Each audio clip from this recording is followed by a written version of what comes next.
tell, do you see the road? I'm out to my soul into the size whenever the smoke clear out of my face and my picture perfect. Hello and welcome back, fellow anime lovers, to Cypherfics. I am delighted to have you join us once again in the world of fanfiction and fantasy. This is the 17th part of What If Harry Potter Meets High School DxD. Special note, this fanfic is written and a masterpiece of Asian Lion Heart 310 on FANFICTIONnet. Do check and support the author too. Now smash the like, share and subscribe button for more. Also press the bell icon so that you never miss such great parts. Thanks for the introduction. Now let's dive into the world. Time skip. Dumbledore and C cried out as they kept falling into nothingness. Honestly, they didn't know for how long they had been falling, but for many it looked like an eternity. It was as if this Merlin's forsaken tunnel didn't possess any end. As if it wasn't enough, they were surrounded by nothing but darkness ever since they first entered the tunnel. Albus. How long will we keep falling? Minerva loudly asked the headmaster of Hogwarts, who was not too far away from her. I don't know. The old wizard screamed back in response, as he had no idea what was going on. Despite all his years, never once did he saw such things. For a moment, Dumbledore was worried because he didn't know how to escape their current predicament. His worries grew when he started thinking about where this strange dark tunnel would lead them, magical cells. Is it possible that Harry works with the government? Albus wondered softly to himself as he thought of the strange aura he and the others felt earlier. If this was the case, then retrieving the boy will be even more difficult due to the fact they weren't even supposed to be here in Japan because of the warnings the foreign government sent to the Ministry of Magic months ago, which were still valid. It might also be the reason of why an English wizard such as the missing BRT could live in the country despite the tensions clear between Japan and England. Regardless, they must retrieve Harry. For the greater good of the wizarding world, the BRT had to die by Voldemort's hands. Severus had told him that the Dark Lord had reabsorbed all of his Horcruxes, but Albus knew better. He knew that Harry had one in the scar on his forehead. Knowing that Voldemort didn't know about its existence, Dumbledore wanted to use it. By killing Harry, Tom would destroy a fragment of his own soul which would weaken him a lot, and then he, the great Albus Wulfric Percival Bruin Dumbledore, could step in and destroy the second Dark Lord. Sure, it was sad to send someone to his death, but sacrifice had to be made for a better future for the wizarding world. After all, it was sometimes necessary to sacrifice a few to save many. In this case, it was more like sacrifice one head to save thousands. Suddenly, his thoughts were interrupted by young Ginevra Weasley's voice screaming loudly, "Look! A light!" They all saw her looking down, and when they did the same, every wizards and witches could see a bright light coming closer and closer to them, or more like them coming closer and closer to it. However, the closer they came, the brighter it shined, to the point when they literally had to cover their eyes to avoid becoming blind. While doing so, none of them noticed that the light was soon surrounding them to the point that we could see nothing but white. Albus then blinked twice when he felt something under him, and after blinking a few times to be sure he wasn't blind, looked down to see a dirty ground. His eyes widened when he looked around. All around him, there were nothing but rocks. There were no plants and not even a single insect. It was entirely dead of all life form. The old wizard then heard a gasp of shock coming from behind him and saw Minerva looking at the sky with wide eyes of stupor. Following her gaze, Dumbledore was horrified to not see a blue sky but a purple and black one with no clouds. "Albus, where are we?" Arthur Weasley asked the leader of the light with nervousness and slight fear. Hermione Granger was looking around with slight interest and amazement as she wondered what type of magic it could be, as it was not anything she had seen, heard or read before. Molly, Ron and Ginny were, in short, speechless, as for them whatever this spell was, it was surely dark. Jacob was frustrated because, thanks to this, he now had to wait even more before confronting his thief of a brother. James was looking around with narrowed eyes with his wand at the ready in case it was an ambush. The rest of the group was either afraid or too nervous to do anything. "I don't know, Arthur, I have never seen such things before," the old wizard responded to the Weasley patriarch with a hint of frustration and annoyance. Frustration because he hated knowing something, and annoyance because he still didn't have his weapon in his grasp. It must be some kind of dark magic. Molly screeched from her place and some people winced at the sound, covering their ears. Minerva, for her part, rolled her eyes at the stupidity of this woman but wisely chose to keep quiet as she knew that it would be pointless to reason her.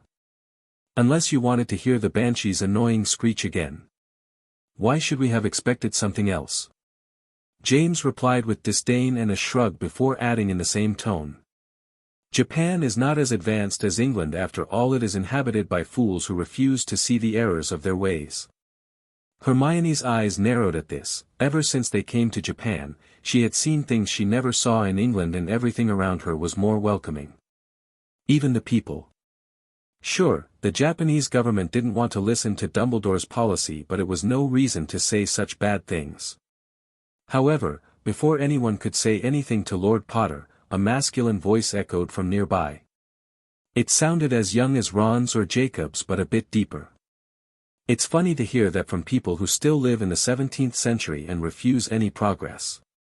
Turning their heads, the English wizards and witches widened their eyes when they saw a handsome young man with long black hairs, an aristocratic face with refined cheekbones, the beginning of a mustache and beard, and a very nice figure to the girl's opinion. The young man was built like a swimmer with strong muscles. He was wearing a dark blue pants, black shoes and white shirt where we could see a strange drawing on it, a roaring golden lion. However, his most noticeable traits were his eyes, bright emerald green eyes. The sight of them caused all of the wizards and witches to gasp in shock, their eyes wide in stupor. "Harry?" James and Albus both whispered in shock at the same time but were too stunned to notice it. "Yes, it has been a long time, wasn't it, Father?" Harry responded coldly to their question. His tone was so cold that Ti sent shivers through everyone's body. There was no warmth in those emerald green eyes, only hatred, disgust and coldness. Also his whole body seemed to scream either power or apex predator. Dumbledore was horrified by the state the young man was. He looked confident, strong, and his aura seemed pretty powerful. The old wizard, seeing this, knew that he will have a lot of work to do on the boy once they return in Britain. James looked at his eldest son in shock as the young man in front of him looked absolutely nothing like him. However, there was no mistake about the green eyes. No many people in this world had them, especially in Britain. Jacob was looking at his brother with nothing but hatred and jealousy. He was better looking than him and he would be a fool to not feel the power radiating from it. It looked as strong as Dumbledore's. At the sight, the former boy who lived knew that he will have to rethink his plans. He could not fight his brother like this. Ron was glaring dagger at the black-haired young man with green eyes. The orange-haired Gryffindor felt nothing but disgust and jealousy as the newcomer was everything he was not, powerful, good-looking and the physique of a god. Ginny sneered at the newcomer even if she herself had to admit he had a dreamy physique. The orange-haired girl could feel the power from him and shivered slightly. This young man was without a doubt as powerful as Dumbledore, at least, as none of the Weasley wanted to believe that someone could surpass the old coot. However, she still saw him as who he really was, a coward and a thief. He had the power to do something and yet refused to do what was right, unlike her boyfriend Jacob, who would sacrifice his life without hesitation for the wizarding world. Jacob Potter was the true boy who lived, not his pathetic excuse of a brother. Minerva was shocked by Harry's appearance, but she was also relieved that he was fine. He looked healthier than most people in the wizarding world and much stronger physically. Whoever raised him did well. Hermione Granger was looking at her friend's brother with a bit of pink on her cheeks. He was without contest among the most handsome men her eyes laid on, and those green eyes of his were mesmerizing. That and those muscles were equally a sight to see. But then her mind went back to the power she felt from him both now and earlier, and she was curious about it. The bushy-haired young woman was always seen studying any kind of magic, even from foreign countries. She was curious of what type of spell he could use and was thinking of asking him later if she got the chance. A part of this, Hermione was still processing the fact that someone was rivaling or even surpassing Albus Dumbledore. She was not like many who thought the old coot was almighty in terms of power. The rest of the party were too stunned to say or do anything at the moment, as their whole attention was focused on the young man they had been searching for months now. For a moment, a long silence resonated in the air as no one said a word. The English wizards and witches had all but forgotten the situation they were in to instead look at the young man before them. After a moment of awkwardness, a certain old coot we all love, note the sarcasm there, cleared his throat. "My boy, how delightful to see you, Albus began to say. "I am not your boy, old fart." Harry snarled in pure loath as a flash of hatred passed through his eyes. Gasps of shock and stupor echoed through the remaining order of the Phoenix. Albus himself was stunned by the harsh tone of the young man. Never before a part of Tom, of course, someone dared to speak to him this way. However, the second he opened his mouth to say something, one of his loyal followers, more like puppets, beat him to it. "How dare you talk this way to the great Albus Dumbledore?" Molly the Banshee screeched at him in pure anger as her eyes narrowed at him. Once again, her companions winced at the strident sound of her voice. "I talk as I please. Now shut up, you old hag. Your voice is irritating." Harry hissed at the Weasley matriarch, his green eyes glowing in power. Arthur, who had bristled in indignation at hearing this young man insulting his wife, suddenly cowered in fright at the power he released. It was even stronger than before. Beside him, Molly was spluttering in indignation, but for once, wisely chose to shut him. Minerva McGonagall glanced at the Weasley matriarch with no small amount of satisfaction, as she was really annoyed by the woman in general. It was good to see someone putting her in his place. "Hey! No one speak to Mom this way," Ron and Ginny both said at the same time, with anger clear on their faces. Harry, instead of being intimidated, merely raised an eyebrow at this, his face showing nothing but boredom as he glanced at the petty little sticks in their hands. "Or what? What will you do? Hawking me with those sticks of yours?" the emerald-eyed young man asked them mockingly. Ron and Ginny growled in anger at this and looked ready to cast a spell at him when someone else stopped it from happening. "Harry James Potter! Stop this foolishness this instant!" James Potter roared to his eldest son in a stern tone. However, he quickly flinched in fear when Harry's green eyes turned slitless while glowing with power. Along with that, his entire body was surrounded by a strange green fire. "Harry James Potter died the moment you gave him up, you fool. I am Harry Peverell Gryffindor Ravenclaw Slytherin Emery's Lefay." Harry roared in pure anger while using his familiar growl-like tone. Hearing this, some members of the Order of the Phoenix gasped in shock, as they didn't know about this. But then everyone's attention went back to a certain old man when he opened his mouth to say, "My boy! You shouldn't talk to your father like this," Albus said with disappointment clear in his tone. Internally the old fossil was horrified by what was happening, not about Harry's hostility but the power radiating from him. It was intoxicating and surpassed his own. He was supposed to be the strongest wizard alive for Merlin's sake, and yet this man who wasn't even 20 was stronger than him. That wouldn't do at all. "This man is not my father. He is just a SPRM donor."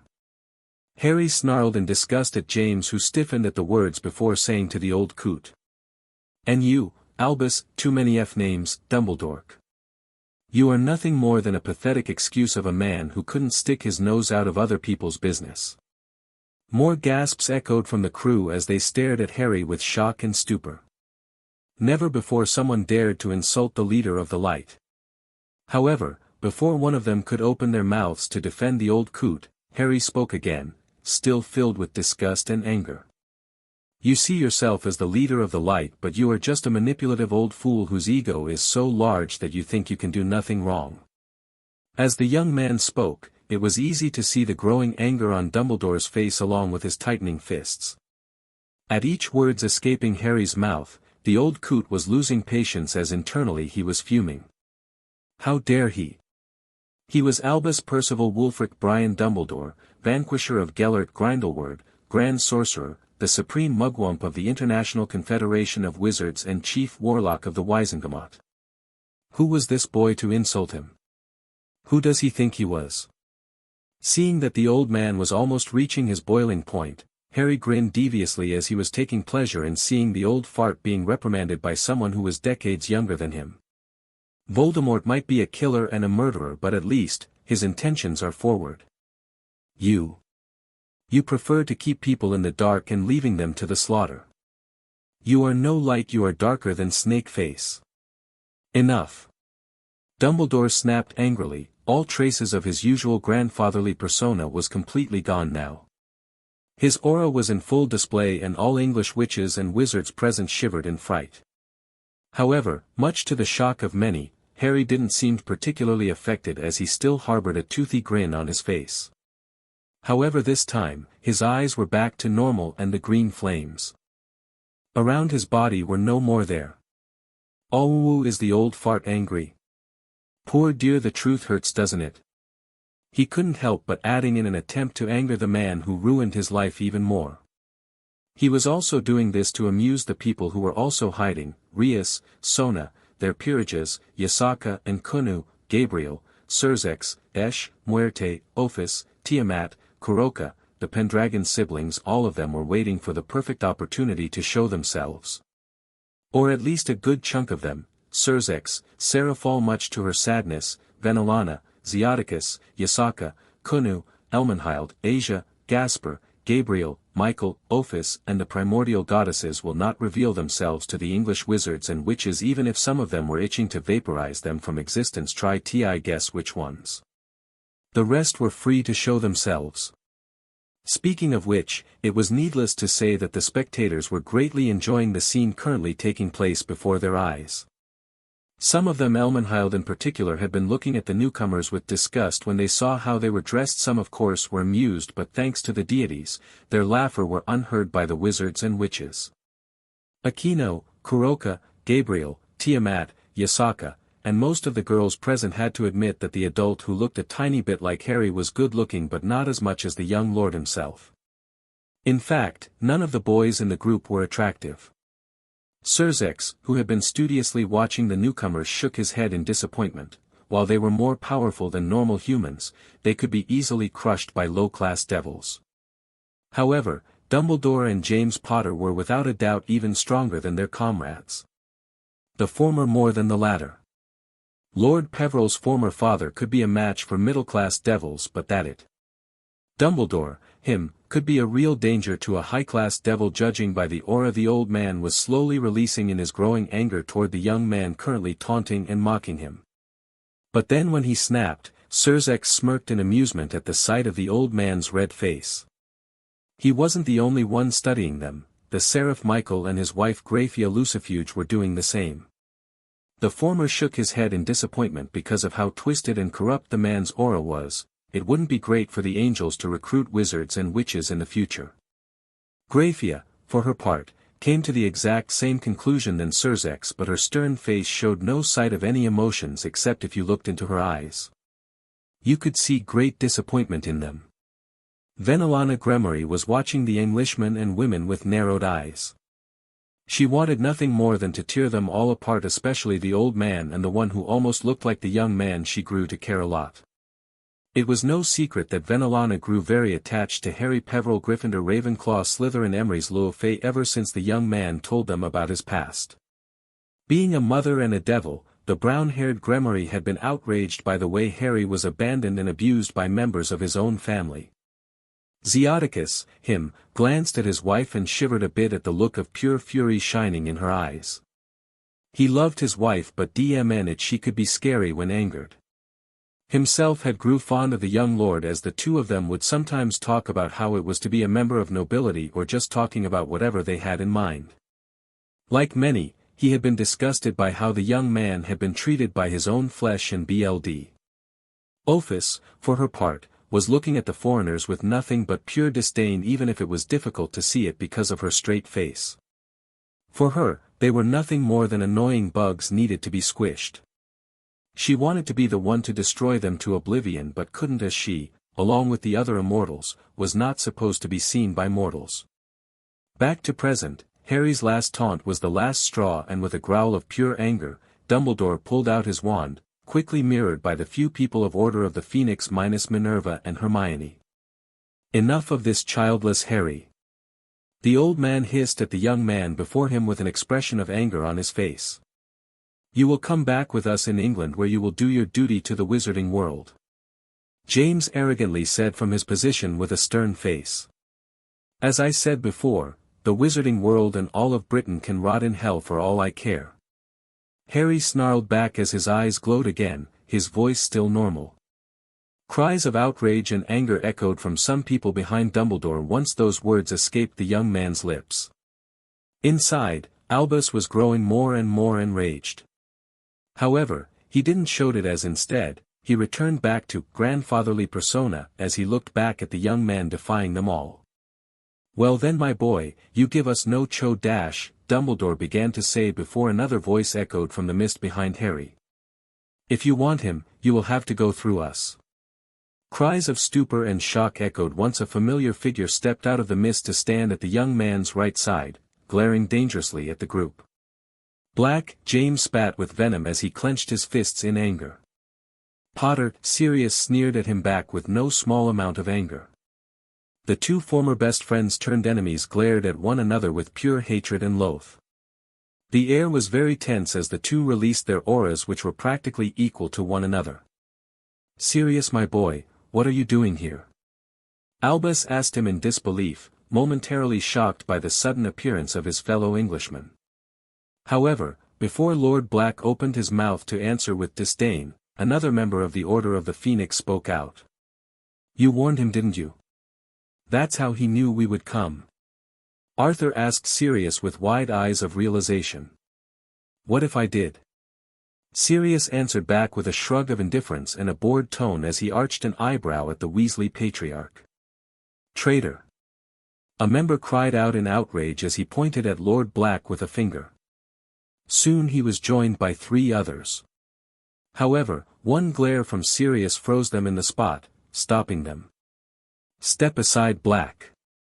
James snarled at his former friend as he tightened his hold on his wand, ready to attack. Try me, Potter! Sirius sneered back with a tone filled with disgust at the word Potter. James growled in anger as behind him, Jacob did the same. The former boy who lived had never loved Sirius, so he wanted nothing more than to end him once and for all. Sirius, my boy, don't make things harder for everyone. The wizarding world needs Harry more than ever. Will you be so heartless as to leave innocent people dying? Dumbledore stepped in with a twinkle in his eyes. While the old man was frustrated by this turn of event, they still had a mission to finish. Beside, if Lord Black became too much of a problem, he could be dealt with. And are you that desperate to leave a teenager doing your job, Albus? Another voice echoed from the mist just before the familiar form of Remus Lupin and Nymphadora Tonks stepped forward to stand beside Sirius. Gasps of shock echoed once again from the wizards and witches at the sight of the duo. Albus, once again, grew annoyed as he didn't expected this to happen. However, his hidden suspicions were correct. Those 3 had known Harry's location ever since their last trip to Japan. Tisk, what do we have here? More dogs to kill. James hissed in disgust at his second former friend, who growled at him in slight anger at the insult, his eyes turning yellow. The eyes of Nymphadora Tonks narrowed as well as this man dared to insult the love of her life. But a hand on her shoulder stopped her from lashing, courtesy of Sirius, who shook his head, silently telling her that it wasn't worth it. We might be dogs, but at last we are not pathetic worms. Remus snarled at Lord Potter, whose face turned red in anger. Behind him, his son Jacob, wanting to defend his father and hurt those he saw as traitors, quickly pointed his wand at the werewolf before yelling in anger, "Stupefy! Protego!" Tonks cried out as she created a barrier to protect her boyfriend. Jacob's spell crashed against the barrier, who repelled it easily. The former boy who lived snarled in anger at the metamorphmagus, who glared hatefully at him. How the mighty have fallen! Attacking in surprise? Coward! Tonks hissed at Jacob, who tried pointing his wand at her only to be stopped by a certain old man. Enough, all of you! Albus sternly ordered everyone who shivered a bit at the aura he released, all but Harry. Wow, twice now the old fart lost his cool. The young man inquired with mock shock that caused Sirius and Remus to snicker in amusement while Tonks hid her mouth behind her hand, giggling softly. Heck, even Minerva allowed a small smile to appear on her stern face. Sharply, the old wizard turned his head toward Harry before saying in a grandfatherly disappointed tone. I don't know who raised you, my boy, but they did a terrible job. Harry sniffed at him in disdain before answering in an icy tone, at least, I am not an arrogant wizard who believed to be the strongest in the world. Respect your betters, boy. James snarled at his eldest son, defending Albus. No one called you, you piece of SHT. Harry snarled back at him, his canines grew slightly as he said this. James bristled at the insult as his face turned redder. Sirius and Remus couldn't help but feeling greatly amusement at seeing their former friend being yelled on by his own son. Albus Dumbledore, for his part, was eyeing the two parties, his mind thinking about how to proceed next. As fast as a cobra, the old wizard pointed his wand at Harry, and before anyone could react, he opened his mouth to cast a spell. Stupefy. Harry sent a sharp-like grin toward the old man as he cast his spell. Before it could touch him, a lightning bolt appearing from the mist behind him crashed against the spell, destroying it. Nice shot, Akeno, a refined feminine voice who sounded not older than 18 echoed in the air. Era, thank you, Bucho, another feminine voice echoed in response to the first one, but with a sadistic giggle that remained the wizards and witches of Voldemort's most loyal follower, Bellatrix. Then stepping out of the mist appeared a large group of people consisted of Rias, Sona, their respective peerages minus Gasper and Asia, Tiamat, Kuroka, Rainier, Irina and the Pendragon siblings. Standing with Lo Fei was a large wolf with grayish-blue, and he had two big yellow horns coming out of his shoulders. It was Fenrir, son of the Norse god of mischief Loki and companion of the youngest Pendragon. After his defeat, the once giant wolf became Lo Fei's pet and friend. The canine also grew to respect Harry even if the two barely talked to one another. Why was he here? By loyalty to Lo Fei, and maybe because he liked Nymphadora. Before all of this, Fenrir got to meet Sirius, Remus and Tonks, and while the former two were wary of him, Nymphadora hadn't stopped cooing at him. He was ashamed to say that he had enjoyed it when she petted him.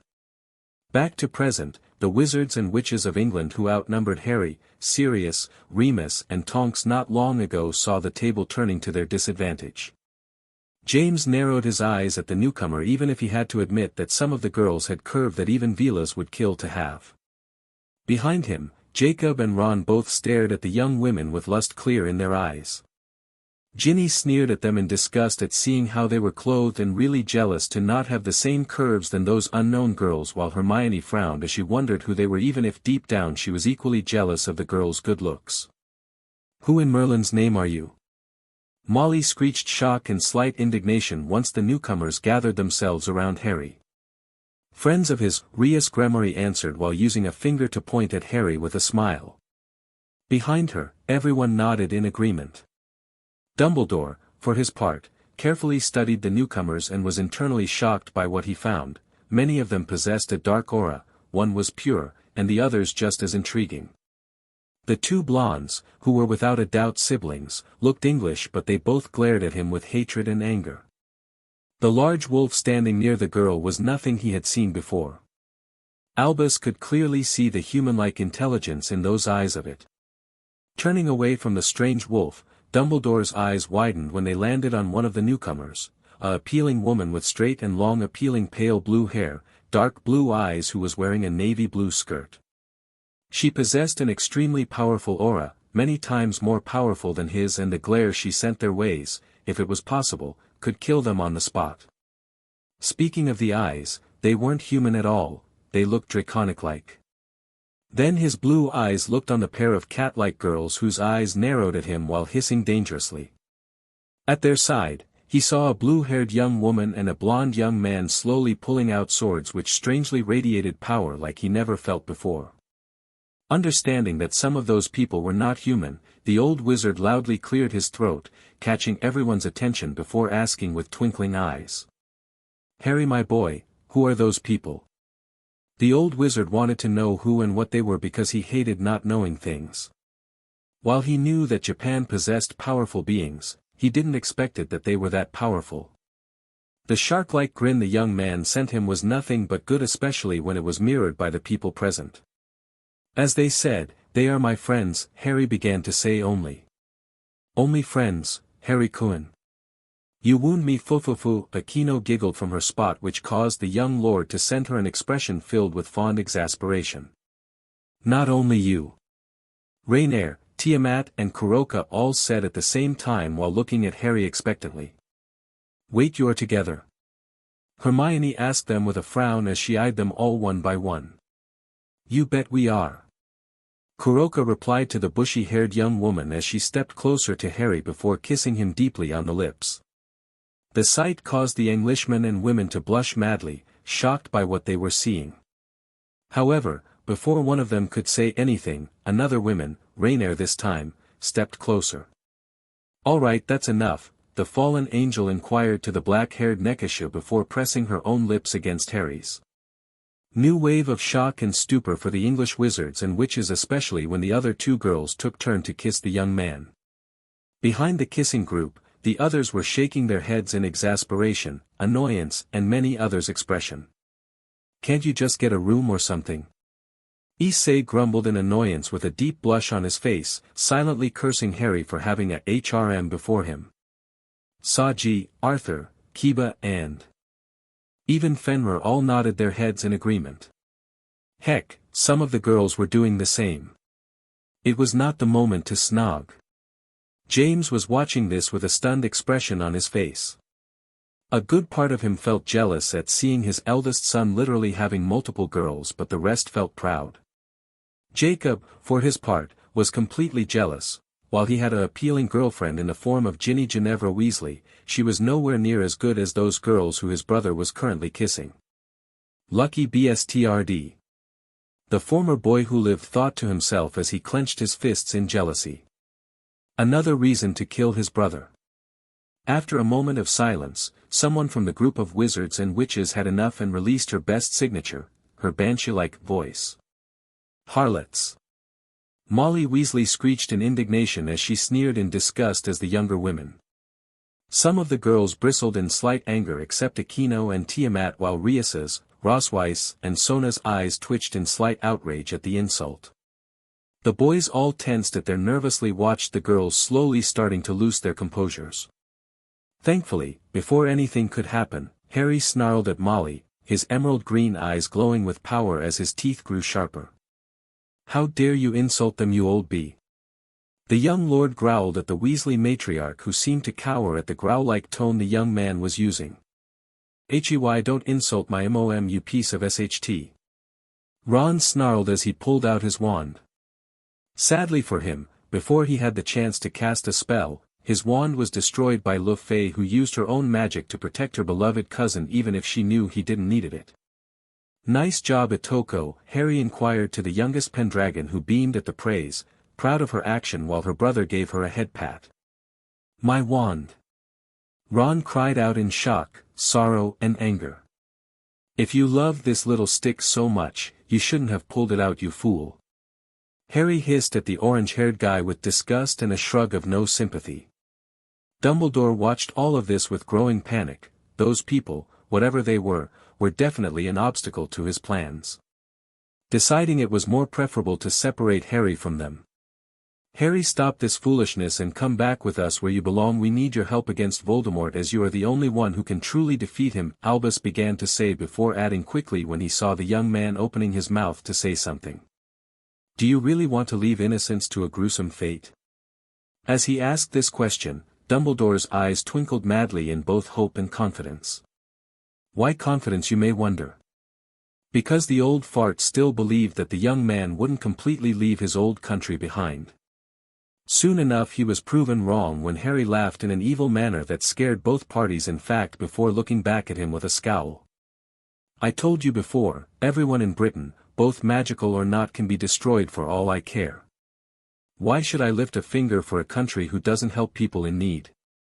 Why should I help a country filled with corruption, bigotry, and prejudices?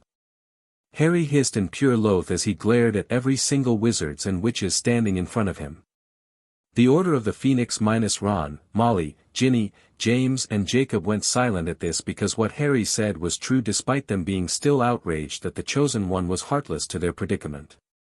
Minerva, however, thought otherwise, as she couldn't blame the boy for acting like this.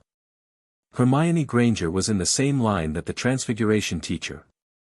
While she was frustrated that he wouldn't help them despite being the right thing to do, the bushy-haired young woman could understand his point of view. No one had helped him in Britain, both magical or not, and it was fair for him to not do the same. Ron and Ginny, in their minds, saw Harry as nothing more than a pathetic coward. Molly saw him as a child throwing a temper tantrum while he should do what he was told by the wise adults. James was furious at his eldest for once again defying his destiny, and at his side, Jacob looked just as angered. Albus Dumbledore, sighed deeply in sorrow. He had hoped that using the sensitive card the boy would come back with them, but instead it backfired. The boy was filled with anger, and while he had a right to be angry, he shouldn't defy them like that. For the greater good, Harry must return to Britain and fight Voldemort. If the BRT doesn't come quietly, then he had no choice but to use force instead. "I see you have turned dark, my boy," the old wizard inquired in mock sorrow, which caused some people behind him to gasp in horror. Harry and the rest of his friends and girlfriends rolled their eyes at their stupidity. Hidden away from them, the spectators were doing the same. "First of all, I am not your boy, old man. Second, you are the one to talk. You love meddling with other people's life and manipulating them to do your dirty jobs." Harry sneered at the old fart, this time with his normal voice instead of the growl-like one. Dumbledore took a deep breath, trying his best to not snap again, as once again, the DMNBRT was defying him. Internally smirking, the old man made a barely noticeable gesture to James, who faintly nodded at him, his hazel eyes filled with anticipation as he looked at Sirius. "You leave me no choice, my boy. The wizarding world need you, either you want it or not, Fawkes," Dumbledore called out loudly. At those words, a swan-sized bird appeared in a burst of flame. It was a phoenix, but not a royal one like Hedwig. This bird had crimson feathers instead of snow white on his body, and a golden tail as long as a peacock's. His claws and beak were gleaming gold, and his eyes were black instead of yellow. The crimson bird flied above everyone present, thrilling loudly as his eyes landed on the people with Harry. Instantly, all the devils cried out in pain and agony, as unlike Hedwig, this one wanted to hurt them. Raynair and Fenrir weren't spared either, as they covered their ears as best as they could, with the latter being cajoled by a concerned Lefay. Seeing this, Dumbledore instantly knew that most of them must be dangerous creatures, as only spawns of darkness could be affected so negatively to the phoenix's song. To his surprise, the blue-haired woman with draconic eyes looked annoyed, while the young woman with violet eyes and long twin-tailed chestnut hair was concerned for another young blue-haired woman. Then he saw something that filled his aged heart with some hope, the sight of Harry standing there with concerned eyes and no affected by Fawkes' song. However, he quickly used the opportunity of the BRT being distracted to yell at the phoenix. "Take him to his cell." Fawkes thrilled at his MSTR with a nod before diving toward the young lord. The Crimson Phoenix knew what his MSTR wanted to do and was totally against it. Sadly, he had no choice but to do it, as the link was still existent between him and the old man. Thanks to this, the song stopped affecting the devils, who were now slowly getting back on their feet, their bodies aching in pain. Arthur, Tiamat, Irina, Sirius, Tonks and Remus instantly went to help them. Harry, who was about to approach his girlfriends, saw Dumbledore's phoenix heading toward him and yelled out loudly, "Hedwig!" At his call, the noble white phoenix appeared in a burst of flame, startling the wizards and witches, who gasped loudly in shock and amazement at the newcomer. Even Dumbledore was stunned by the new phoenix, if the look of disbelief on his face was proof enough. Being the old man he was, he had instantly recognized the creature before him, and internally he felt his hope growing. if Harry had a phoenix then he must be light. How wrong he was, but then again, he was an old fool. Fawkes had stopped his dive the second phoenix entered the scene, and he gave a startled cry when the newcomer placed herself right in front of him. At first, he thought it was just another phoenix, but then Hedwig did something that shocked more than one: she grew. Everyone watched with wide eyes as the white phoenix grew bigger and bigger to soon reach a wingspan of 8 meters.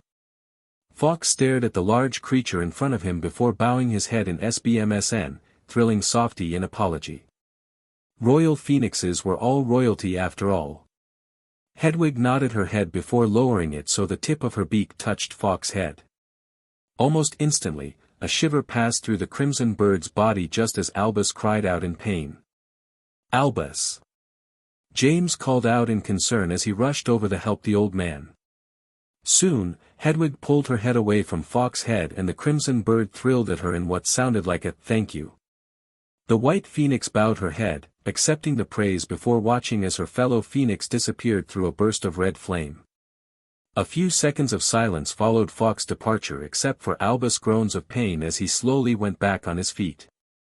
Then the old wizard threw a venomous glare toward Hedwig, who huffed in satisfaction by her work, not bothered by the wizard's fury. "Albus, what in Merlin just happened?" Arthur asked the old wizard while giving a glance at the white phoenix.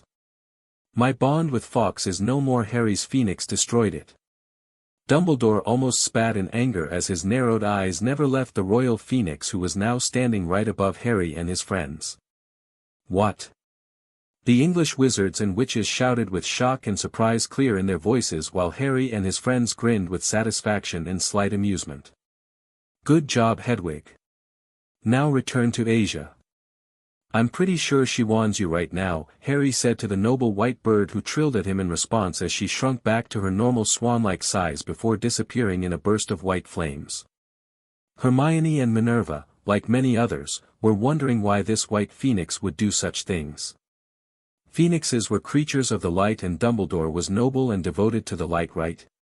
Speaking of him, he was beyond mad.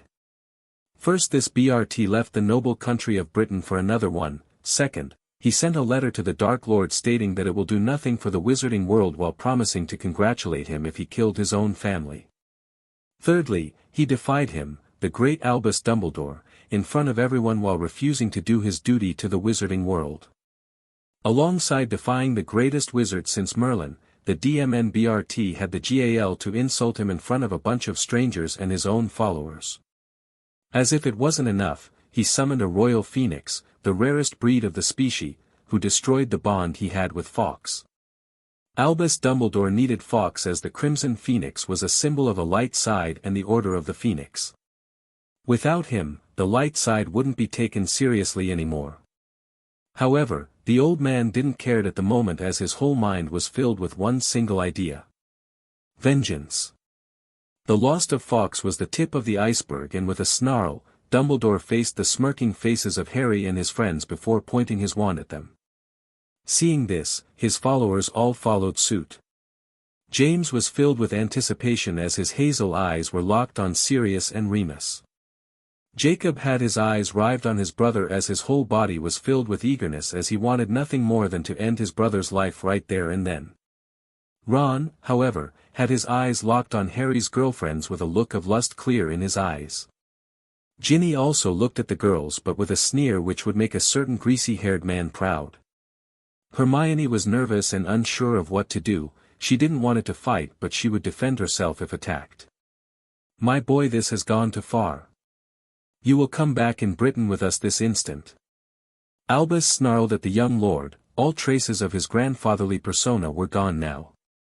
"Let me think about this," Harry inquired mockingly before going into a state of fake consideration. "Sorry, won't do," the black-haired young man with emerald-green eyes retorted with a toothy grin. Dumbledore's face reddened a bit at the boy's words as his anger grew. The old man snarled at the boy before glancing at his followers. "Stun them all." Albus ordered his followers in a stern but furious tone. "Stupefy." They all shouted at the same time, and red sparks shot out of their wands. Harry's toothy grin widened as he spread his arms. His fingers were surrounded by a white glow. The red spells were about to reach the group when they crashed against a yellow barrier. A moment of stunned silence followed this unexpected event. "Impossible," Minerva commented under her breath as she looked at this with wide eyes of shock. Around her, many wizards and witches were just as stunned. "Wandless magic, it shouldn't possible." Hermione inquired to herself as she wanted to deny this but couldn't. In the wizarding world, mostly in Britain, only the most powerful wizards and witches could perform spells without the use of a wand. In England, the magicals were so used to their little sticks that they could never think about performing magic without it. Even Albus was stunned, but internally he was horrified. Performing wandless magic meant that you were pretty powerful. Himself could perform it along with Alastair Moody or even the Dark Lord himself. The old man had now another reason to reshape Harry's memories. He couldn't let the young man being powerful and confident. He needed an obedient weapon who would do anything he would say without questions. James and Jacob Potter grew more jealous toward Harry as he could do wandless magic while they couldn't. Harry smirked at them before looking at his friends and saying with a toothy grin, "Who want to join the fun?" he asked them with a raised brow. The group stared at one another for a moment before a handful of them stepped forward: Akeno, Kuroka, Kaneko, Fenrir, Arthur Pendragon, who gently pushed his pouting little sister away, and Rainier. Rias and the rest of her peerage along with Sonas decided to step down. Those people doesn't deserve to face the heirs of House Citri and House Gremory anyway. Kiba and Zenobia saw those people as below them, while Draig convinced Issei that they weren't worth the effort. However, the others were free to do as they wanted. Irina had received a call from Gabriel and so also decided to step down for now. "Count us in, cub," Sirius gently inquired to the young man, who smiled in appreciation to his dog father. "You can also count on me, Harry," Remus said with a smile before his pink-haired girlfriend stepped in. "And me." The young lord smiled in appreciation at them all before his expression turned more serious. His eyes turned slitless and his canines grew slightly. "You are free to take anyone you want, but remember, Dumbledore is mine." Harry's voice was now growl-like.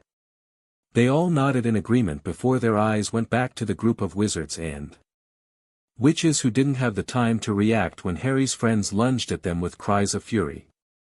The young lord, however, was still where he was. His glowing emerald-green eyes were locked on Dumbledore and James Potter, who were at first stunned by the sudden attack, but they quickly reacted when the latter received a cutting curse from none other than Sirius Orion Black.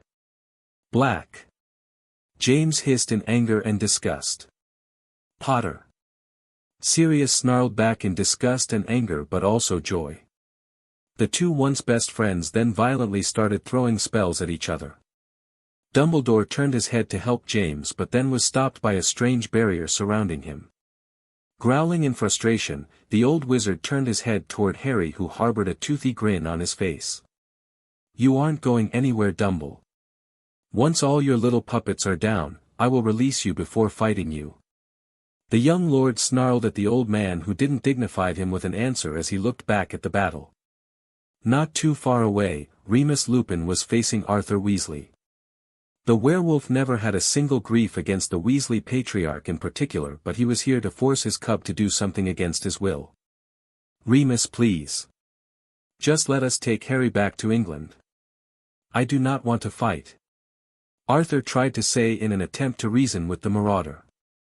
Remus stared at the Weasley patriarch with sympathy as he said those words. "I do not want to fight you either, but you want to force Harry to do something he do not wants to." "It is for the great dash," Arthur began to say, but was interrupted by the werewolf. "Whose greater good, Arthur? The Wizarding World's or Albus's?" His words seemed to have no effect the Weasley patriarch because of what Arthur said next. "If you are not with us, you are against us." Without warning, Arthur threw another curse at Remus, who deflected it with one of his own. Their fight resumed afterwards. "What about the others?" Kaneko, Fenrir, Arthur Pendragon, and Akeno had taken care of the 4 unnamed members of the Order, and in fact were now standing with either their king Rias or a certain magical Pendragon. It was needless to say that they were all disappointed by how weak their opponents were. The remaining members of the Order of the Phoenix were Minerva, Molly Weasley, Arthur Weasley, Ron, Ginevra, Jacob, James and finally the old coot himself Dumbledore. However, something unexpected happened. Minerva McGonagall was currently fighting against Molly Weasley herself. Yes, you heard me right, the head of House Gryffindor was fighting against her own camp. She came here to see if Harry was alright not to kidnap him from people who obviously cared about him even if she didn't approve of his choices of girls. Minerva, you traitor. Molly screeched as she used a protection spell to avoid being blasted by Minerva's curse. For once in your life, Molly, shut up. The head of Gryffindor House hissed in annoyance as she destroyed Molly's barrier with a reducto. Expelliarmus. The next spell hit Molly right in the chest, knowing her away. Minerva sniffed at the Weasley matriarch before tensing when she heard a familiar voice behind her. You traitorous old hag. Jacob snarled at her before throwing a curse that caught many off guard, one of the 3 unforgivables, the infamous killing curse. Avada Kedavra. Minerva didn't have the time to dodge the emerald green spell and it crashed against her, sending the deputy headmistress tumbling on the ground. In her eyes, staring into the sky without seeing it, there were no light anymore. Minerva McGonagall was dead. The Order of the Phoenix, along with Harry and his allies, all stopped to stare at the corpse with surprise. The devils, fallen angels and angels were horrified by the curse as it had sent shivers down their spines. Why? Because not only did it kill the old woman but also because it also attacked her very soul. The 3 factions had a great respect for souls, so it see a spell attacking it was nothing but an abomination in their eyes. Surzex and Graphia narrowed their eyes at the English wizards and witches along with Michael and Gabriel, as all of them now knew that the newcomers were far more dangerous than they thought. Sirius, Remus and Tonks, along with Arthur and Hermione who was facing Kuroka, were horrified to see the old woman laying there lifeless on the dark ground. Hermione couldn't believe that her own friend just killed their professor with the killing curse. Sirius and Remus stared at the corpse with faces filled with tears as Tonks had a hand on her mouth as herself was saddened by Minerva's death. Ron and Ginny glanced at one another before shrugging in indifference. For them, Minerva McGonagall was nothing more than an annoying teacher, even if she was a really good one. Ginevra was even looking at her boyfriend with a proud expression on her face. James was stunned and his own flesh and blood had used an unforgivable, but seeing that the old woman had betrayed them, he let it pass, having no pain for the woman you taught him transfiguration at Hogwarts. Dumbledore, him, was horrified by what just happened, while he sometimes was annoyed by Minerva when she started questioning him about his motives. Not one did he wanted her dead. Looking at the young Potter, Albus felt sore and stupid as he failed to notice how the one he saw before as a weapon was now dark. Meanwhile, Jacob looked at the dead corpse with a proud look on his face, not caring that he took someone's life. Something that disgusted more than one. Arthur was looking at the boy with a pale face and a look of horror. He had seen the boy as a future son-in-law, but now Harry, for his part, could clearly see the look of sorrow his godfather, Remus and Tonks harbored as they looked at the dead woman. While he didn't know her, he could easily tell she meant a lot for the trio. Beside, she was wise enough to fight alongside the trio instead of following Dumble and the Order of the Burned Chicken. Turning his emerald green eyes away from the corpse, Harry then looked at his twin brother whose narrowed hazel eyes were now on him. Now it's you turn, brother. Jacob's tone was filled with hatred and disgust at the word brother. In fact, he was saying it as if it was a plague. Harry's narrowed eyes glowed in power as he caught the tone but said nothing when Jacob started talking again. You don't know how long I have been waiting for this, Harry, how long I have been waiting to finally have my revenge for what you did to me. What I did to you? I didn't do anything to you. This is the first time I see you in years. Harry retorted with a frown of confusion. He was using his normal voice and not the growl-like one. While this is true, you still did. Before, I was practically worshipped by everyone in the wizarding world, but then your name came out and everything changed. The fame, the money, the prestige, you all took it. Jacob snarled in pure anger and loath. I didn't ask for it. In fact, I didn't want anything from the wizarding world. You want the stupid title of Boy Who Lived? Then take it. Fame and money? I don't care about it either. Harry began to say in a disgusted tone before adding in a dead serious tone. Why would I want money when I have already more money than I can count? Why would I want fame when I have a family who love me? Even Jacob couldn't deny this claim, but being a Potter, a Gryffindor, and a general idiot, the red-haired hazel-eyed young man opened his mouth to snarl. You mean the money you stole from us? That I stole? I didn't stole them, you moron. I claimed them as this SHT head. Harry pointed at James Potter when he said, SHT head. Didn't bother to claim them along with his wife. They should be mine. Jacob snarled in pure anger despite a little voice in his head telling that what his brother said was true. Sadly, this tiny voice was nothing compared to the stronger ones filling his head, voices of jealousy, hatred, anger, greed, etc. Sadly, they aren't anymore. Harry inquired with a straight face, his face betraying no emotion. This wasn't how he wanted to see his brother again. Until now, he had decided to leave Jacob out of his grudge because he had been innocent of what had happened to him in his childhood. But, once again, fate was not with him. After many years, he did found his brother again, but Jacob was consumed by disillusion of grandeur, anger and greed. Harry could clearly see this in his hazel eyes, and that saddened him to no end. He had hoped that Jacob wouldn't follow James's footprints, but he did. Oh, don't worry, they will be soon once I deal with you, but first I want you to suffer, Jacob began to say with a dark grin before quickly thrusting his wand toward his brother. Crucio. It was another unforgivable, the torture curse and a favorite of the Dark Lord. The red spell rushed toward its target only to be slapped aside by Harry. Jacob blinked in shock at seeing this as he stared at Harry with wide eyes of stupor. Ron, Ginny, Arthur, Molly, James and Dumbledore were just as stunned. Harry snorted at the faces but then became serious again as he said those words, Jacob, I do not wish to harm you because you are my brother, but if you force me, I will defend myself. Hearing this, Jacob lost his stunned face and sneered at his brother as once again, he pointed his wand at Harry before yelling loudly.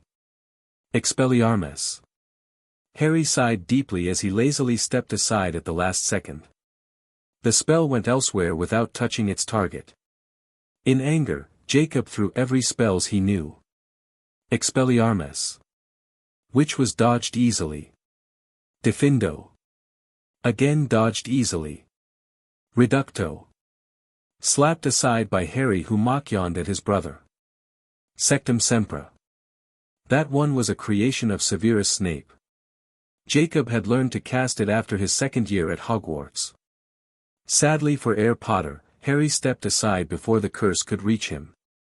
Livid, Jacob moved his wand forward before shouting loudly in anger. Confringo. It was the blasting curse, and like the name said, it exploded the target. Harry, however, grinned as lightnings appeared in his right hand.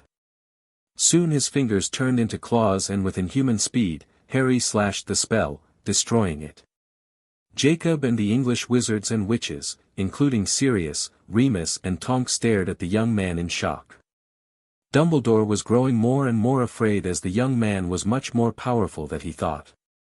My turn, Harry's eyes flashed with malice as he lunged forward. Jacob screamed in pain and agony as his chest was slashed by his brother's electric claws. Jacob. Ginny cried out in concern and anger as she rushed over to help him, only to be blasted aside by Akeno's own lightning bolt. Ginny.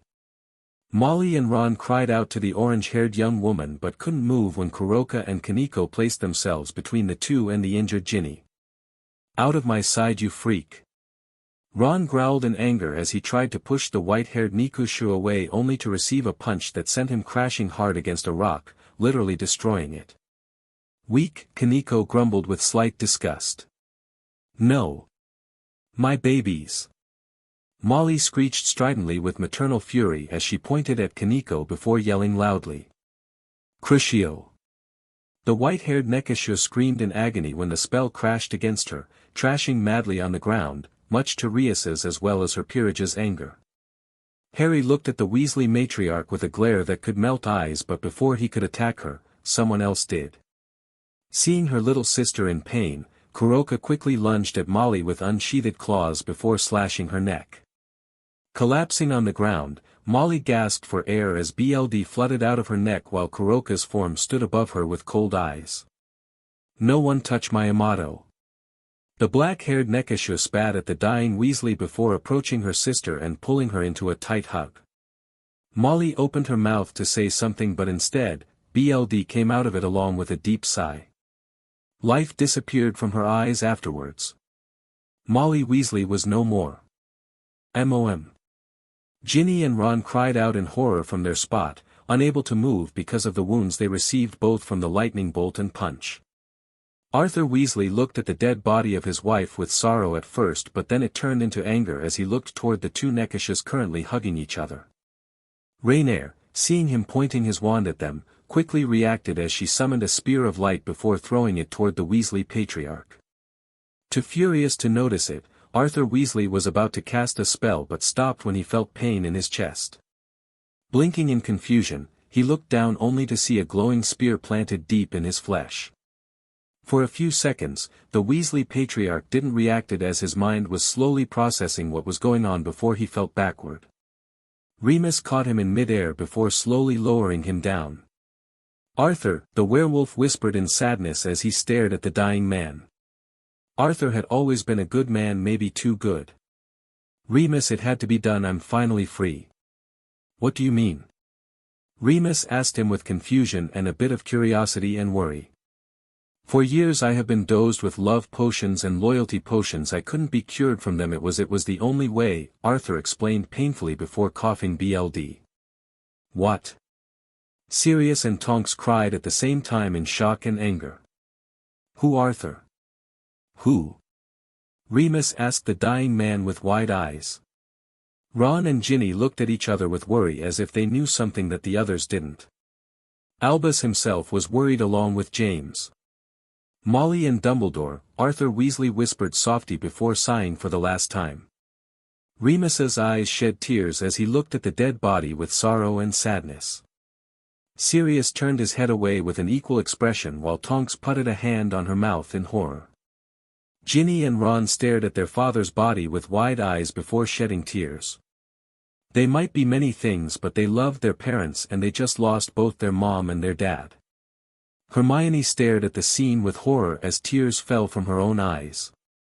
Her mind was still processing the man's last words, especially the fact he had been given loyalty and love potions by his own wife and the headmaster.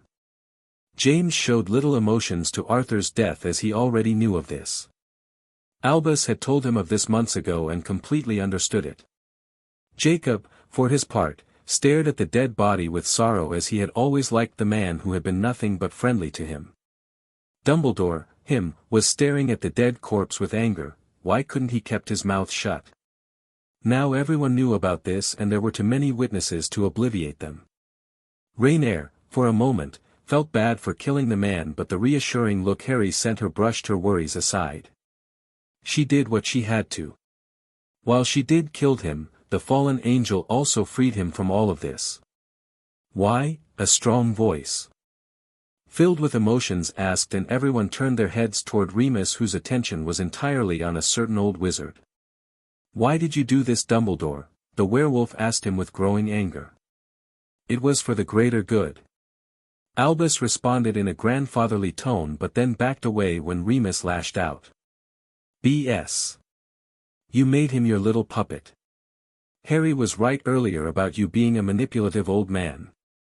Before the old man could retort, James snarled at the werewolf, "Don't talk like this to your better, you animal. How ironic coming from you, Potter. Stupefy." Sirius hissed to his former best friend before casting the stunning spell. Sadly, James dodged it and as he went on his feet, he sneered at his former brother-in-law but BLD. "Nice try, Black." Sirius snarled at him in response but then found himself petrified when a spell crashed against him, courtesy of Jacob. "Finish him, Dad." Potter cried out to his father, who nodded at him before approaching Lord Black's stunned body. "Oh no, you won't." Remus hissed in anger as he pointed his wand at him, ready to protect his friend. But someone beat him to it. Harry, seeing his godfather in danger, reacted in instinct as he summoned his precious sword, not the sword of Gryffindor but the one his dwarf friend Bergram forged for him. James screamed in pain when his left arm was cut by Colmasil. Above him, Harry glared down at his father with a look that promised trouble. "You bastard. My arm." James screamed at Harry with pain as he held his arm or what remained of it as Harry cut it at the elbow. "Be happy, that's all I do, believe me, I want nothing more than to kill you." Harry spat at his father as he lowered the tip of his blade at the man's neck, pressing slightly. However, before James could retort, someone else interrupted him. "I will kill you, Harry. Even if it is the last thing I do." Jacob snarled in pure anger as he charged at him, his mind filled with anger and revenge. Harry looked at him with a bored expression as he watched his brother coming closer and closer. He was conflicted on what to do. He had no problem ending James's life, but Jacob's he was innocent of the crimes Albus, James, and Lily and the Dursleys did, but on the other hand, he wanted nothing more than to kill him. Looking at his charging brother straight in the eyes, Harry used legilimens to stare into his mind and was saddened to see that Jacob couldn't be cured of his folly. His mind was clouded by his jealousy, anger, and greed. Too thick to be destroyed. There was only one thing he could do, something he might regret later. "Forgive me, brother," Harry whispered softly as he closed his eyes before swiftly swinging his sword. A scream of horror escaped Ginny's throat as Jacob's head flied in the air without the rest of his body. It landed at the youngest Weasley's feet with a permanent look of disbelief and shock. Jacob's body fell on the ground with a loud thump. Ron stared at the head with a green faces before throwing him. "No!"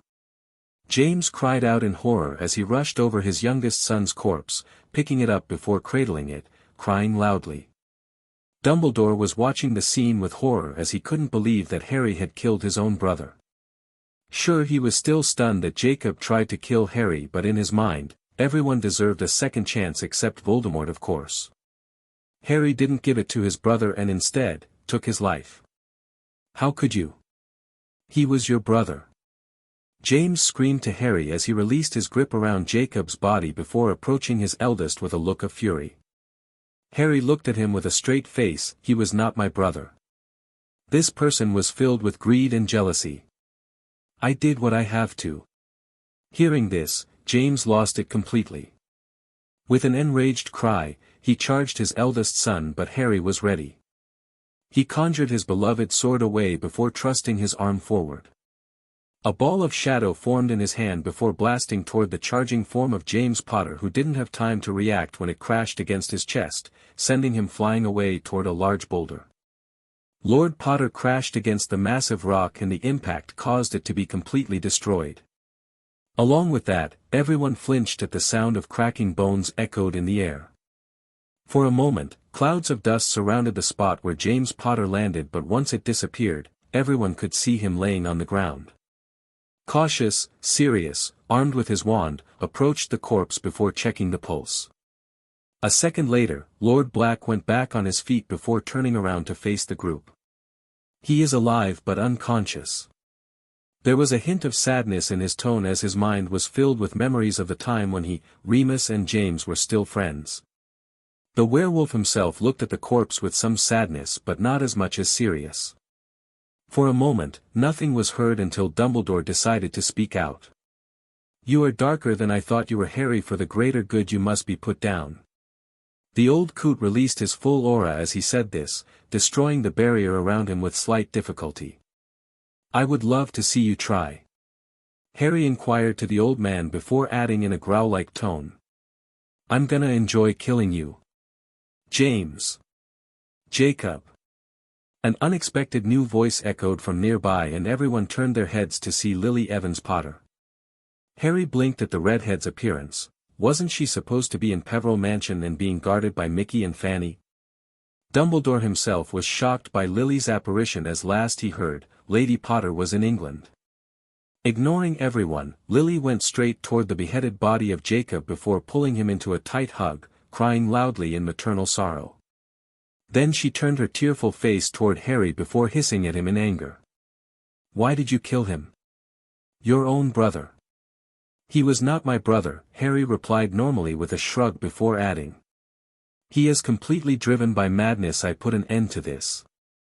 You bloody murderer. I will kill you. Ginny Weasley screamed in madness as she cast a spell at him. She had finally reacted after staring at the dead body of her boyfriend for a long time. Avada Kedavra. Narrowing his green eyes at the youngest Weasley, Harry quickly thrusted his open hands forward, creating a large bust of wind, that sent the curse back to its caster. Ginny didn't have time to react when her own spell crashed against her, killing her. Ginny! Ron cried out to his little sister in anger before turning to Harry with a mad glare. You dark bastard! The youngest male Weasley snarled before charging at Harry, completely how tired and wounded he was in his grief. Harry only watched him with a raised brow, not concerned by the annoying English wizard, his green eyes glowing a bit brighter. Ron raised a fist, ready to strike, and when he was close enough, he did just that. What the orange-haired young man didn't plan was for Harry to catch his fist with his left hand. Blinking, he stared in surprise at him only to become slightly nervous when he saw the emerald-eyed man grinning at him. You shouldn't have done that, bud, as Harry said this, fur started to appear on his body. Ron stared in horror and fright as right in front of him, instead of a human was now a creature he had never seen before. 2 meters tall of black fur, clawed fingers, a waging leonine tail and very muscular. The beast's face was human but with pointy ears like elves and slitless. Hermione and Dumbledore stared at the creature with shock as, like Ron, they had never seen something like this before. The former was pretty curious of what it was but knew that it was not a good idea to ask questions at the moment. Hermione, someone called her, and the bushy-haired young woman turned her head to look at Tonks. The two of them had a good relationship at Hogwarts before the pink-haired young woman left to become an Auror. Tonks tried to dissuade Hermione to become a member of Albus's order, but the latter refused as she still saw Dumbledore as well who he was. But now it was different. She was the only one of the former Golden Trio and pretty much the only survivors a part of Dumble of the group. While she knew many of them would force Harry to save the wizarding world, she hadn't expected what would happen once they finally find him.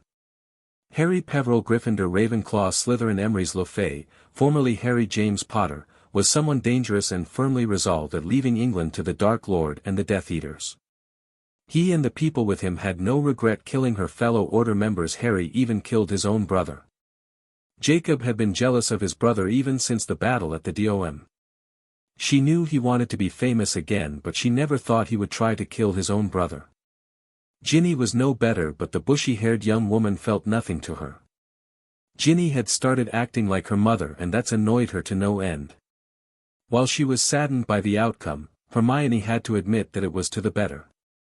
Ron was a hothead and an idiot, while Courageous was still a jealous brat.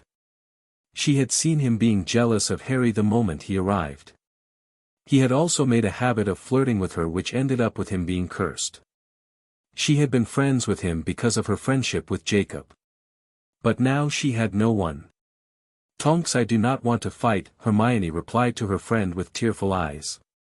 Instead of answering, Nymphadora enveloped her into a hug, comforting her before pulling the younger witch away from her spot toward Remus and Sirius, who both smiled at her.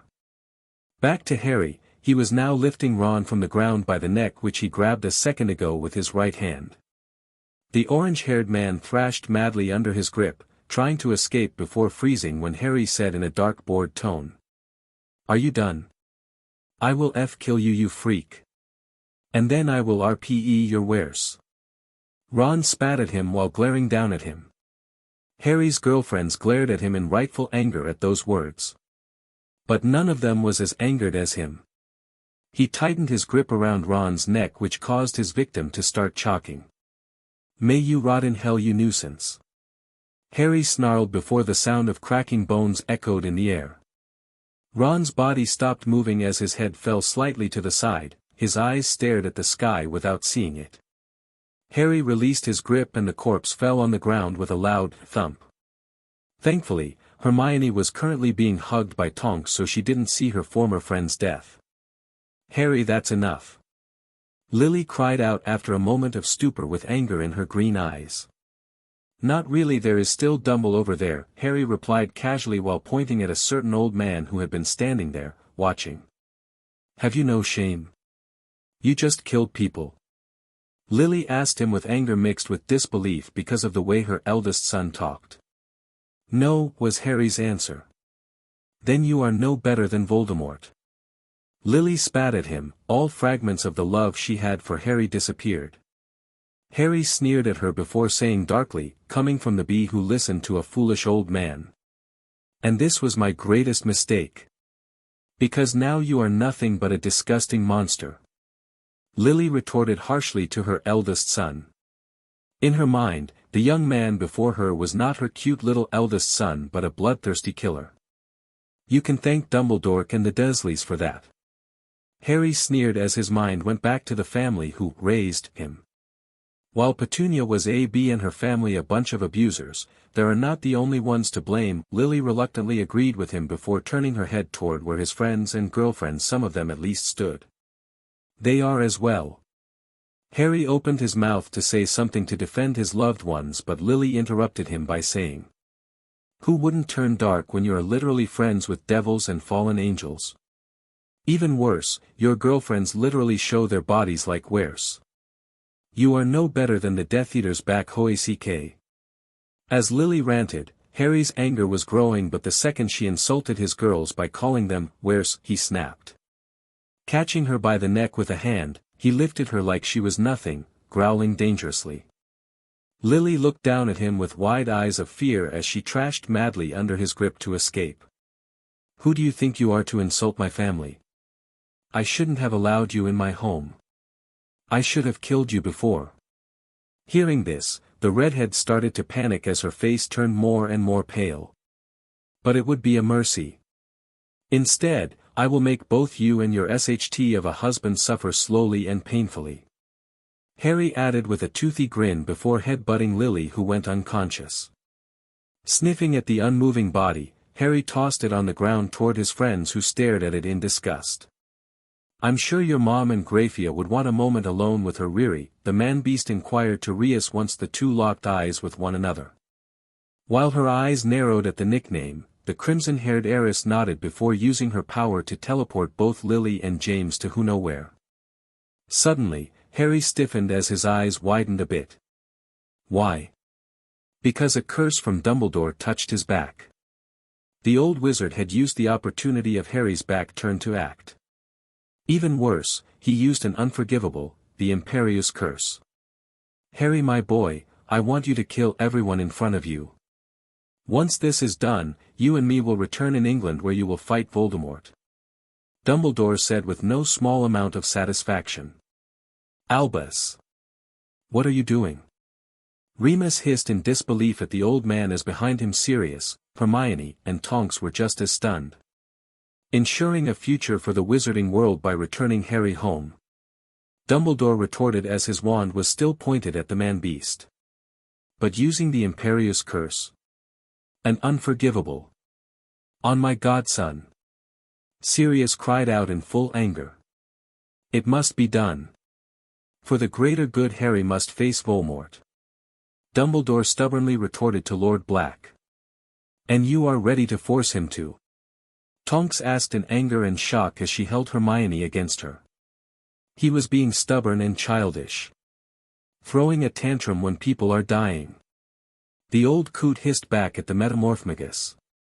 I am throwing a tantrum, a growl-like tone echoed nearby, and Dumbledore didn't have time to react when a clawed hand slashed the right side of his face, drawing blood. A scream of pain escaped the old man's lips as he fell on his side, holding his injured face when he had been clawed. Where was previously an eye was now a pool of fresh blood. Standing above the old coot was a familiar black-furred man-beast whose left hand was covered with blood. How? Dumbledore asked him painfully but also with slight anger. Do you really think your little spell had any effect on me? Harry inquired him mockingly before a dark smirk grew on his face. Now I have been itching for doing this in years. The man-beast said in a sweet tone before falling on the man like waves on the beach. Cries of pain echoed in the air as Harry repeatedly punched Dumbledore on every part of his body, face, chest, arms, legs, abdomen. Nothing was spared.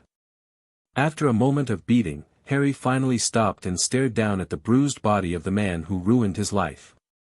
The pain was so unbearable that Dumbledore had fallen unconscious a while ago. "I'm sure a certain Mal would love to have you as a test subject." Harry spat at the body before approaching Jacob's body. The man-beast stared at it for a moment, his eyes filled with sadness before walking again, this time toward his loved ones while his body morphed back to his normal state. Tiamat, Rainier, Akeno and Kuroka engulfed him into a group hug, kissing him one by one. Harry smiled lovingly at them before looking toward his godfather, who looked back at him with a smile of his own.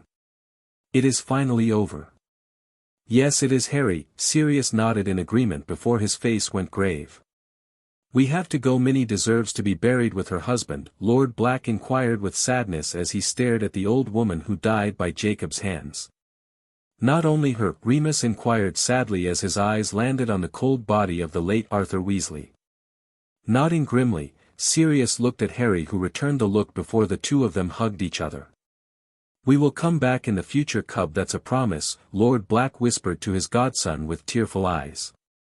"I know you will, old mutt," Harry replied back with a chuckle. Sirius huffed in amusement as Remus and Tonks hugged Harry. Then the three of them picked up the corpses of Minerva McGonagall and Arthur Weasley while Tonks and Hermione used their magic to levitate some of the remaining corpses. Except those of Ginny, Ron and Molly, who were left behind. Sirius and Remus used their magic to shrunk the corpses before stuffing them into what looked like trunks of some sorts. Once it was done and after one final goodbye, they left in a crack. Harry stared at the spot where they left before looking back at his family. All of them were looking back at him with soft smiles on their faces as not too far away, more people, those who had stayed hidden during all this time, appeared. Esh and Muerte, his mother and his aunt, smiled warmly at him as beside them stood their sister Destiny, whose eyes shined with love and affection as they looked at him. Ophis, Gabriel, Asia, Gasper, Kunu, Yasaka, and Seraphol all lunged at him, engulfing him into a hug or kissing him on the lips. Ignoring the talk Cerzex was having with Theodicus, Rias, Venelana and Michael, Harry's eyes looked at everyone with a warm smile. His head, for a while filled with dark thoughts, was now slowly filling itself with more positive ones. Dumbledore will never annoy him again. His parents were in for a world of pain. The Order of the Phoenix was destroyed. His brother was dead. He was now free to live his life to the fullest and without having to deal with idiots from the wizarding world. Shaking his head, he looked back at everyone before clearing his throat. The sound stopped everyone as they all stared at him with curiosity. Dumbledore's corpse was no more there, and judging by the disappearance of Graphia, it was easy to understand that she must have taken him away. "Come on, everyone. Let's go back to Peveril Mansion. It's time for a feast." Cheers erupted from the crowd after those words left his lips, and Harry chuckled a bit in amusement at the reaction he received. He sure had a strange family, but he would never change it.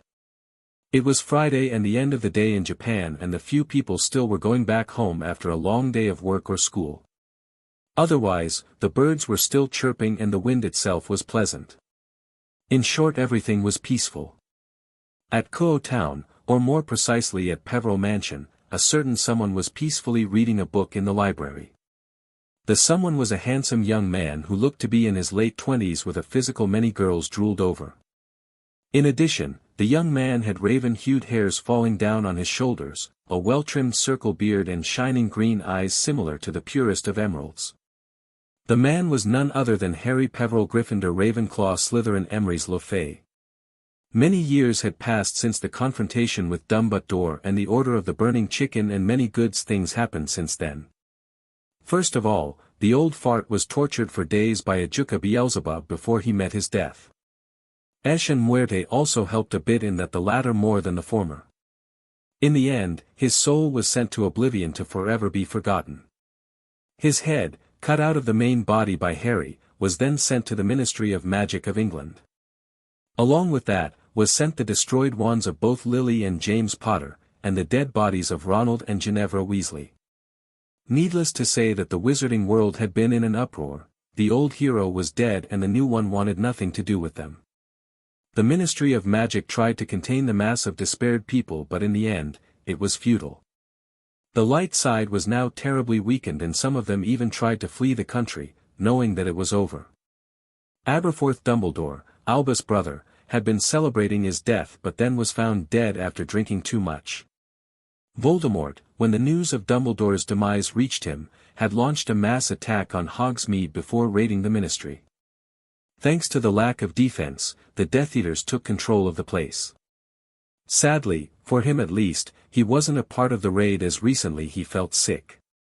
Regardless of his state, Snakeface placed himself as new minister and gave free cards to his followers in killing Muggleborns and BLD traitors. However, he kept Severus Snape, who turned fully to the Dark Lord when Albus' head was found with him.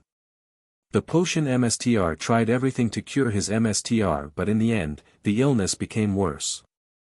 At first it was just nauseas, but slowly it turned more and more aggressive.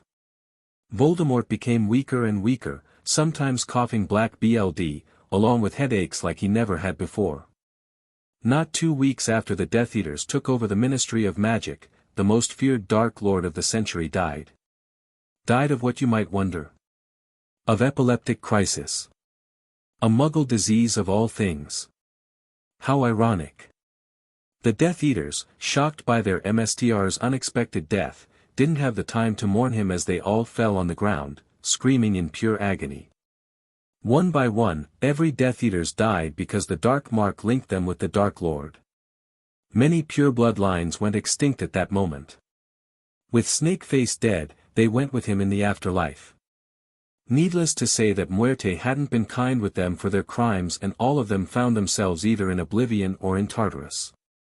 With their deaths, the wizarding world was more weakened than ever. Thanks to this, the sentient magical creatures with the blessings of a certain primordial deity of life took control of the ministry and installed a new era of peace between wizard kind and the magical creatures. Of course, those who refused were either executed or exiled. After elections, Sirius Orion Black became the new Minister of Magic and later married a appealing Muggle-born woman named Sarah Jones. 9 months later, she gave BRTH to a son, Perseus Black. Remus, who became the minister's secretary, and Tonks, head of the Department of Magical Law Enforcement. Married and became the proud parents of a boy named Teddy. Both boys became Harry's godsons. They would sometimes come to Japan to visit the young man, at least when they weren't busy with their responsibilities. Wait. What about Lily and James? Following their defeats, the two of them were tortured non-stop, but not by a Juka like Dumbledore. No, they were tortured by anyone who hated them, mainly Lady Venelana Gremory, Lady Phoenix, and Yasaka. The English couple endured a month of torture before breaking. They went as far as pleading their tormentors to kill them. Of course, they received their mercies when their minds were literally destroyed. Even then Muerte hadn't been kind with them, as she sent their souls to Tartarus to be tortured for eternity. The primordial deity of death grew to enjoy their cries of agony each time she visited them. She was a SDST after all. After that, Issei and Valle, the wielder of Albion, got their fight and it ended up as a draw. In the end, the two made a truce with the reluctant approval of both Albion and Draig. They accepted because Harry might have threatened them a bit. The following years were simply great. Harry, along with many other students of Kuo Academy, including some of his friends, graduated with flying colors. But the best moment was when he proposed to his girlfriends, presenting them engagement rings. Of course, as expected, they all eagerly accepted. What does the rings look like? Here is your answer. For Ophis, it was a appealing double snake ring featuring silvery snakes and a gentle embrace. Each of the two heads were decorated with exquisitely lifelike engraving and set with tiny glittering amethyst gems as eyes. For Rainier, it was a Nevermore black diamond gold raven ring with a white gold and black rhodium along with a black diamond at the center. For Akeno, it was a golden ring with a roaring lion's head on it and with emeralds as eyes. Between his jaws was another emerald. For Tiamat, it was ironically a dragon ring with custom platinum dragon mounting, a cut diamond set by dragon's claws whose tail is wrapped over channel band connected to ring band.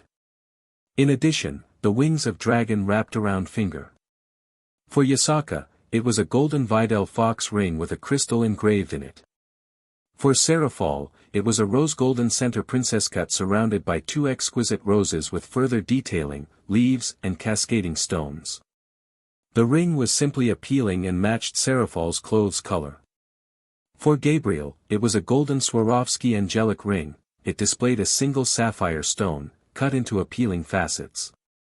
This centerpiece was, in addition, bounded by 2 rows of sparkling white pave, resulting in an appealing shimmering look. The faceted stones created brilliant sparkles whenever the light touched them. All of them had been delighted by the rings, and not a year later, they were all married. Each of them received their new names with honor and pride: Ophis Peveril, Rainier Ravenclaw, Yasaka Emrys, Tiamat Slytherin, Akeno Gryffindor, and Gabriel Le Fay. What about Serafal? Thanks to his victory over the Potters, Harry destroyed the name Potter and created a new house, the House Stark. So the Mal Leviathan was now known Serafal Leviathan Stark. So alright folks, that's all for today. Stay tuned for part 18. Do subscribe, like and share for more such videos. Also check out the story and author Asian Lion Heart 310 on fanfiction.net. Press the bell icon to be notified first on release. See you in the next video. Till then, goodbye.